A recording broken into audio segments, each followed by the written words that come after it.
Minasyaitonirrajim. Bismillahirrahmanirrahim. Innahu min Sulaiman wa innahu bismillahirrahmanirrahim. Allahumma as'aluka ridhaka wal jannah wa na'udzubika min sya'atika wan nar. Bismillahirrahmanirrahim. Qul huwallahu ahad, Allahus samad, lam yalid wa lam yulad wa lam yakul lahu kufuwan ahad.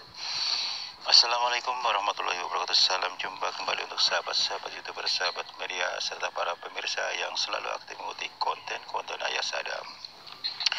Di sini Ayah Sadam akan mengklarifikasi dengan adanya sosok mumi yang ada katakanlah pocong yang terbang melayang. Siapakah pocong yang terbang melayang-layang di udara di saat petang hari, adanya di lingkup Empang dekat warga setempat, kurang lebih setengah kilo di mana adanya penduduk berada. Semoga kita tetap dalam lindungan Allah Subhanahu wa Ta'ala. Mari kita simak sama-sama kisah selengkapnya. Saat itu ada salah satu ibu-ibu sedang berjalan menuju di mana rumah berada melalui jalan setapak yang ada di dekat empang tersebut. Tiba-tiba beliau dikejutkan dengan adanya sosok katakanlah mayat, katakanlah orang yang sudah dibungkus rapi, katakanlah orang bilang mumi, ada yang dibilang pocong. Dia melayang-layang di udara di mana adanya dekat empang. Lantas beliau sempat berhenti sejenak di bawah pohon. Dia bergumam, "Ya Allah ya Rabbi, siapakah dia yang sebenarnya? Baru kali ini saya melihat pocong melayang-layang dalam posisi tidur, tapi dia terbang melayang-layang kemana-mana di atas empang berada. Siapakah dia ya Allah? Lindungilah hamba-Mu ya Allah," kata si ibu mengatakan demikian. Lantas tiba-tiba si pocong itu menghilang. Si ibu lantas sambil ketakutan melanjutkan perjalanan menuju ke rumah. Begitu kurang lebih 4 meter mau sampai di mana si ibu rumah berada, tiba-tiba ada suara lirih yang ada di belakangnya. "Ibu, berhentilah sebentar. Kenapa kau buru-buru? Tidak usah takut." Lantas si ibu itu juga merasa dikejutkan, kaget ada suara lirih di belakangnya. Dengan ketakutannya si ibu itu memberanikan diri, membalikkan badan. Ternyata hanya seorang anak kecil, kurang lebih usia 10 tahun. "Loh," kata si ibu mengatakan demikian, "Nak, kamu mau ngapain jam gini hari ke sini? Dari mana? Saya baru kenal kamu," kata si ibu mengatakan demikian. Lantas si anak kecil itu dengan senyumnya, Ibu kenapa ketakutan dari tadi? Ibu mau pulang ke rumah," kata si anak itu mengatakan demikian. "Iya, tadi saya ngeliat pocong itu terbang-terbang, saya bingung. Saya sempat menyelinap di balik pohon itu. Saya kan baru seumur-umur ngeliat hal-hal yang aneh begitu." Lantas si anak itu dengan senyum, "Oh begitu, ya sudah, kan sudah nggak ada kan Bu." Lantas si ibu itu mengatakan, "Kamu tidak takut? Lagi pula anak segede kamu gini hari menjelang malam di sini mau ngapain?" "Lah saya ini lagi mapa Ibu." "Tunggulah sebentar Bu. Simpanlah ini Bu. Nanti Ibu dibuka di rumah dan jangan dibicarakan kepada siapapun. Simpanlah di tempat yang aman. Nanti Ibu akan tahu jawabannya," kata si anak kecil mengatakan demikian. "Lantas kamu siapa? Saya kan belum kenal kamu." "Saya hanya anak biasa." Padahal si anak tersebut ada penglihatannya saja. Itulah yang namanya rezeki. Berbagai macam cara Allah memberikan jalan melalui siapapun dia, hanya sebatas penglihatannya saja sebagai perantara si anak kecil. Lantas si ibu itu dengan bungkusannya yang dipegang dan dibawalah. Lantas dia sambil mengucapkan, "Terima kasih Nak, tapi kamu jangan lupa pulang ya. Ini Ibu saya bawa nih barangnya dari kamu. Jangan lupa ya Bu, simpanlah di tempat yang aman, kata si anak mengatakan demikian. Lantas si anak itu tiba-tiba menghilang. Si ibu kaget pas melihat ke belakang. Lah, tuh anak kemana, cepat banget, kata si ibu mengatakan demikian. Sudahlah, Bu jalan aja pulang. Lantas si ibu meletakkan barang yang diberikan si anak tadi, di mana beliau punya loker.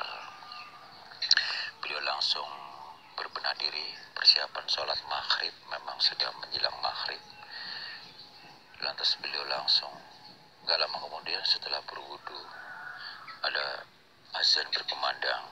Beliau lantas gak lama kemudian melakukan sholat maghrib. Setelah melakukan sholat maghrib, si ibu itu langsung berdoa, ya Allah, ya Rabbi, apa yang belum lama ini terjadi, seumur-umur saya baru melihat pocong bisa melayang. Tiba-tiba saya sudah lari, dia menghilang, ketemu anak kecil. Dan anak kecil itu memberikan sesuatu. Apa sih yang sebenarnya, ya Allah, belah petunjukmu ya Allah. Tiba-tiba pada saat beliau berdoa, ada suara yang nyaring di telinga kanannya, mengatakan, ibu tidak usah khawatir dan tidak usah bingung. Nanti ibu akan tahu jawabannya. Ibu adalah seorang janda yang bertanggung jawab 5 anak yang dalam kondisi sedang sekolah, benar-benar membutuhkan biaya. Teruskan anak-anak ibu biar mencapai pendidikan yang layak, supaya apapun yang dicita-citakan akan terwujud, kata suara mengatakan demikian. Manfaatkan dengan baik benda itu, apapun yang ada itu sudah menjadi hak ibu yang ada. Tiba-tiba suara itu hilang. Lantas si ibu itu merasa kaget di buatnya. Lantas si ibu itu menyudahi doanya. Buru-buru dilihatnya barang yang ada di loker. Ternyata si ibu merasa kaget dibuatnya, bahwa barang sekecil, katakanlah sebiji kurma, bisa berubah menjadi 1 jari jempol tangan. Dia berupa emas. Lantas di lingkungannya dikelilingi oleh uang tumpukan banyak, 1 loker penuh. Si ibu bertanya-tanya, waduh, apakah ini rezeki yang halal dari Engkau ya Allah, dengan melalui anak kecil itu, dengan melalui perantara benda ini, apa ya? Lantas lagi-lagi ada suara lagi, ibu gak usah khawatir dan ragu, manfaatkan dengan baik, sejahterakan keluarga ibu, perbaiki rumah, dan ibu melanjutkan pendidikan anak-anak supaya menjadi anak-anak berguna bagi agama dan bangsa dan negara. Lantas si ibu janda itu berbenah diri memperbaiki rumah. Setelah rumah sudah layak baik, si ibu itu sambil mendidik anak-anaknya berjualan di rumah, sehingga jualannya pun lebih bagus lagi, seperti menyerupai supermarket. Lantas jualannya sangat-sangat lebih maju, banyak pembelinya, sehingga omsetnya alhasil alhamdulillah membuat berkah si ibu, sehingga anak-anaknya secara bergantian, yang sedang libur, yang belum kuliah, yang belum sekolah, mereka membantu menjaga dagangannya, di mana adanya si ibu punya toko yang ada di sebelah rumahnya. Lantas seluruh para tetangga, karena si ibu itu juga orang yang ahli ibadah, beliau selalu menyisihkan sebagian buat orang-orang yang membutuhkan. Kebetulan memang di lingkungan si ibu itu memang orang minus semua, hanya beberapa orang yang memiliki kelebihan, katakanlah orang kaya yang agak jauh dari lingkungannya.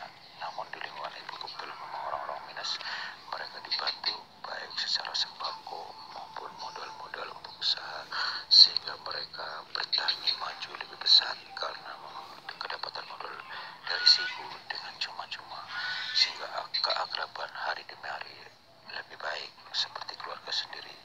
Mereka satu sama lain menyalami dengan keluarganya si ibu, bahkan mereka belanja dengan tokonya si ibu. Berduyun-duyun mereka mengucapkan terima kasih Bu, terima kasih banyak ya. Barangkali mungkin dengan adanya